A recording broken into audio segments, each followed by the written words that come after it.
Okay, so let me just get this out of the way first.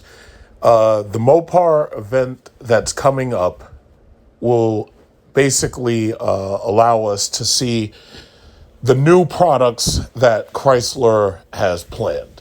So on Monday, August the 15th, we're going to get current muscle announcements, which I'll go into in a little while. On Tuesday, 8/16, August 16th, you're going to get the Gateway muscle announcement.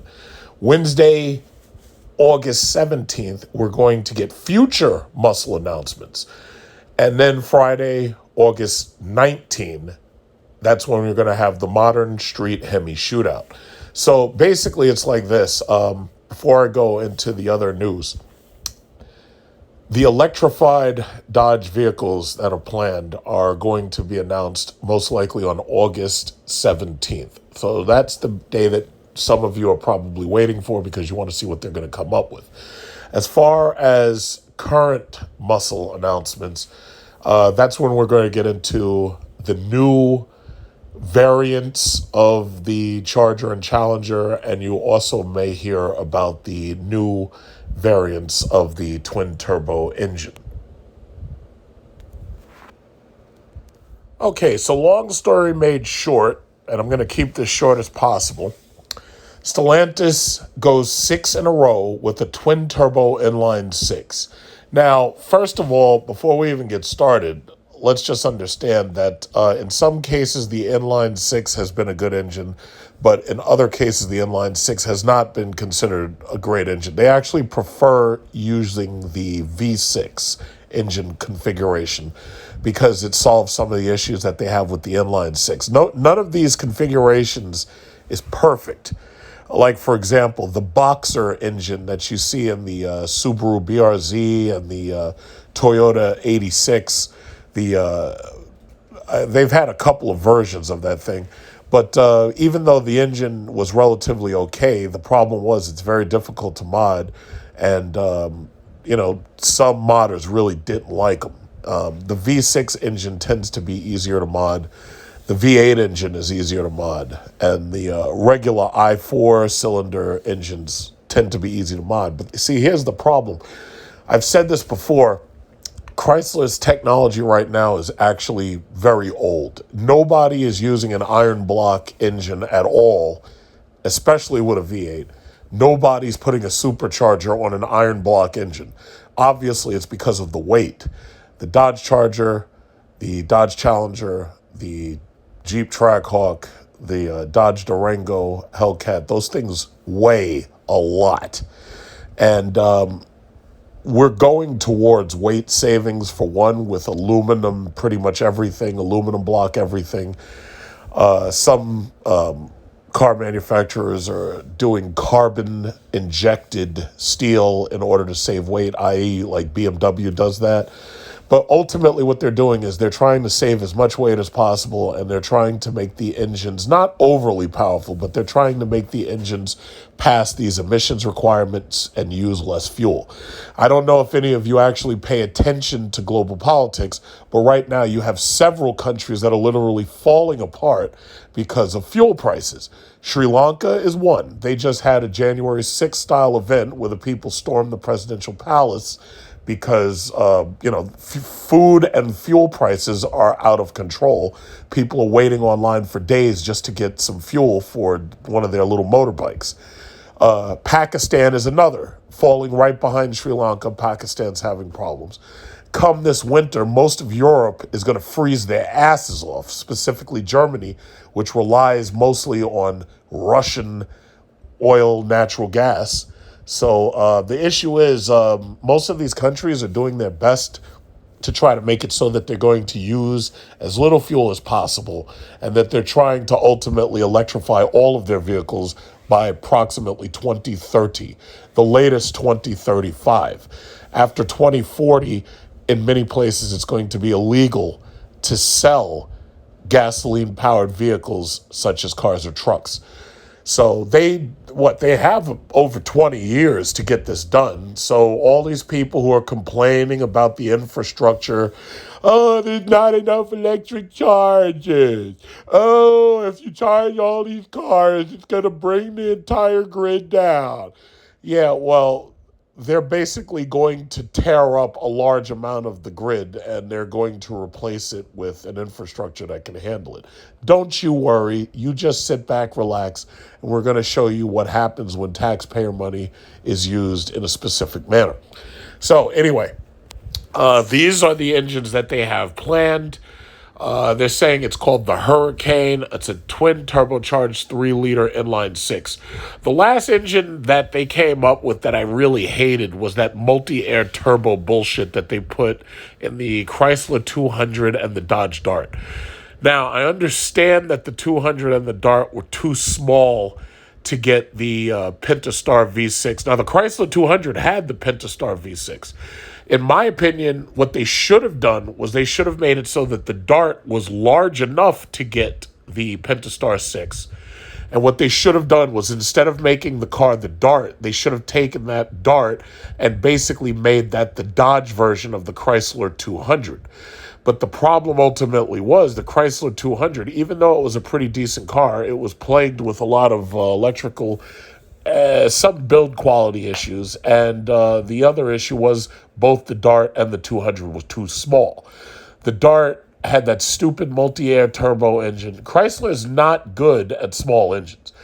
I think moving to electric will ultimately be better for them because right now it's really hard to fuck up an electric car. You can take that platform, those motors, those batteries, you can put anything on that. You can make it look like whatever you want. I could take a Tesla and I could make it look like the Batmobile. I could take a Tesla platform, I could make it look like a Lamborghini. You could basically do anything you want with that platform. And I really think that ultimately that's the reason why electrical is basically the way to go. Because it really comes down to how you package the batteries. And some of these companies, they build the batteries towards the front and they also build them as the floor. Some of these companies build the batteries towards the back and they build them towards the floor. Some of them actually make a transmission tunnel of nothing but batteries. I believe the last people who tried that was Fisker. So the issue is they've got this new engine set. They have 2 engines. Now, there's a lot of information that have been out about these engines for over a month now. So they're saying that the standard output engine will deliver more than 400 horsepower and 450 pounds of torque. And this is a twin turbo 6 you're talking about. Now, the average twin turbo 6 that we're familiar with is the EcoBoost engine that Ford put out. Now, Ford developed that engine to make it to an 8-speed or 9-speed transmission. And when you start driving one of those cars, whether it's the Lincoln MKS, the Taurus SHO, or even my uncle's Expedition Platinum, what those cars ultimately do is they jump to the highest gear they can get so that they can get maximum fuel economy as quickly as they possibly can. The only way to stop them from doing that is to keep them in the sports setting so that they'll hold lower gears a little longer. Now, if this first engine is 400 horsepower and it's 450 pound-feet of torque, that will probably help negate the Pentastar V6, which has been a pretty strong engine up until this point, since its inception. This engine would be giving you about 100 horsepower more using those turbochargers than the Pentastar V6 is able to give you. I'm pretty sure that if they built a Dodge Charger or they built a Dodge Challenger or they built just about any of their cars, including the Jeep Grand Cherokee with this Pentastar, or not the Pentastar, the Hurricane. I'm pretty sure if they were to build any of these cars with the Hurricane, anybody who used to have a Pentastar 6 would be very, very happy with the amount of power that they gain in the engine. The only downside is the Pentastar V6 uses regular unleaded gas. So if we ever see another fuel spike like we've seen, and keep in mind, I've seen numerous fuel spikes. I've seen a fuel spike in 2005. I saw a fuel spike in 2012. I saw a fuel spike during the Obama administration. In 2009, it started off relatively cheap, under $2 for premium. And then it rapidly made its way up to damn near $4.50-something cents. I remember that because I had a Chrysler 300 SRT. During the Trump administration, gas prices remained somewhere in the $3 range, but then they started to obviously drop because of COVID. COVID quarantine caused oil prices to go negative, and they fell below the $2 range. During that time, there were a lot of people who got suckered into Dodge to go and buy a Hellcat or go and buy a gas-guzzling Hellcat used. And those people spent their stimulus welfare checks in order to put those as down payments on those cars. For whatever reason, they must have expected that gas was going to last under $2 a gallon for a long time.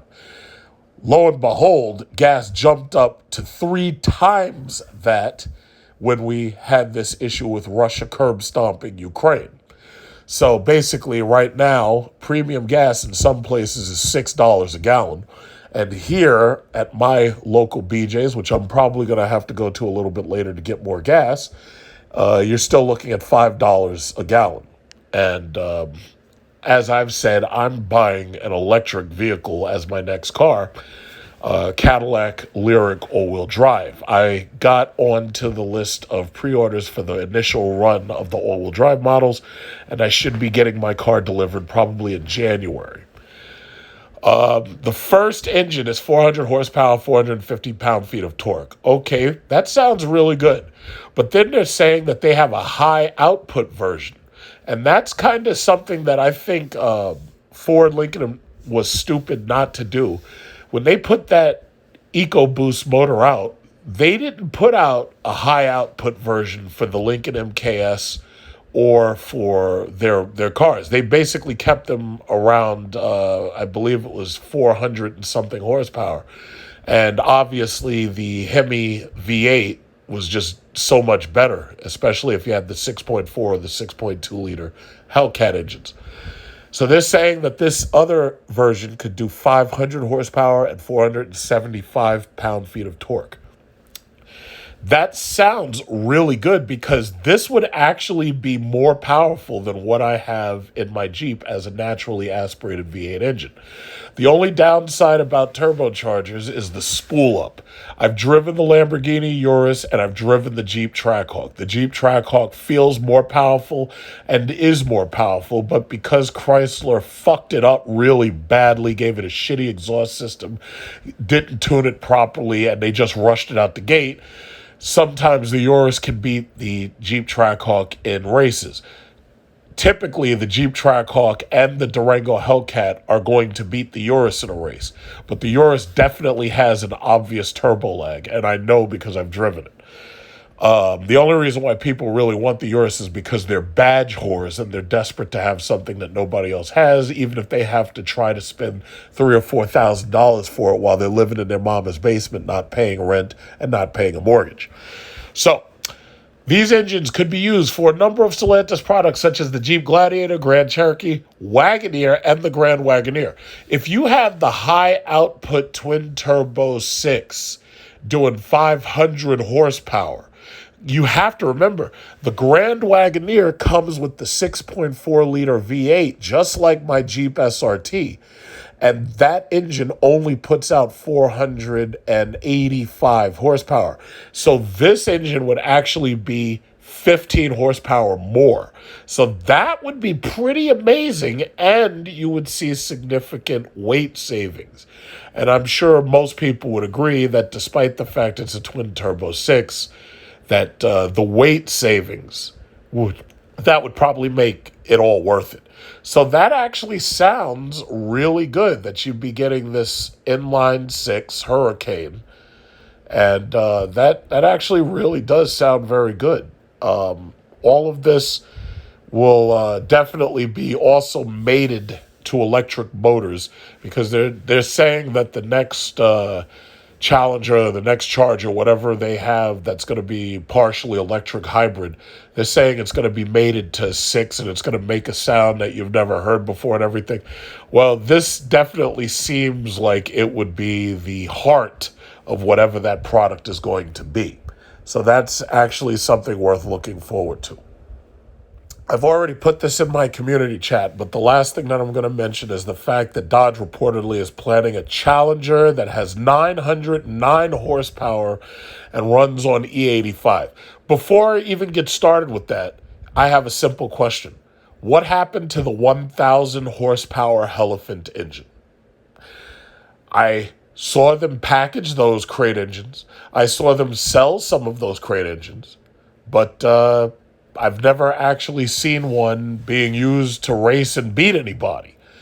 I'm very disappointed that the 1,000 horsepower Elephant engine has basically just evaporated. I haven't heard anything about it. It seems like it's just disappeared off the scene.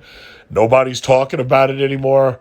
You know, they had it in a 69 Charger body, and I thought that they were going to do something with it. I thought they were going to put it in a Challenger and a Charger.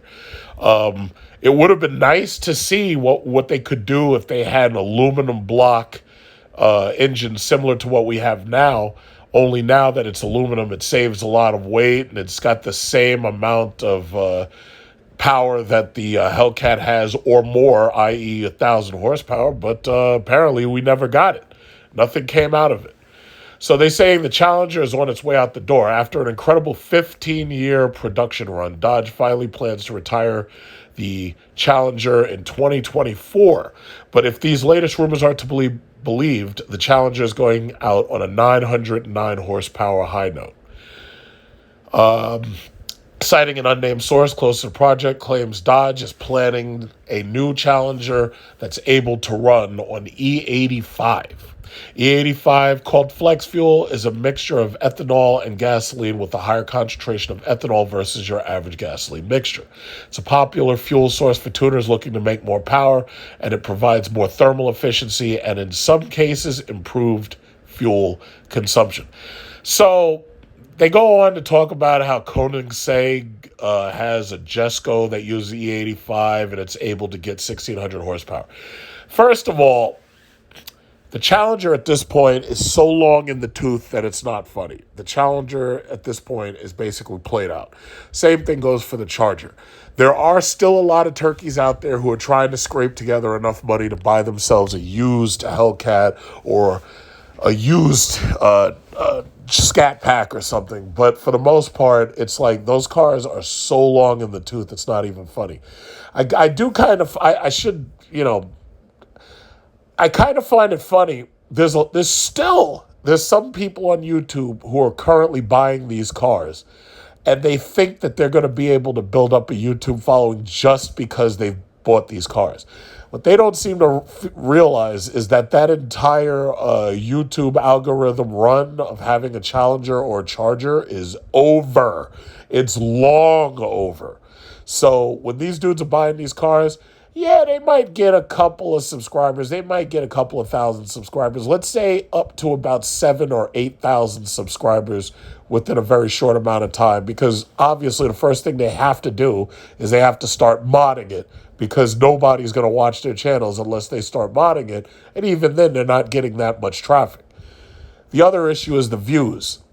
A lot of these dudes, some of them I've noticed, they get a whole lot of viewership and they get a whole lot of subscribers.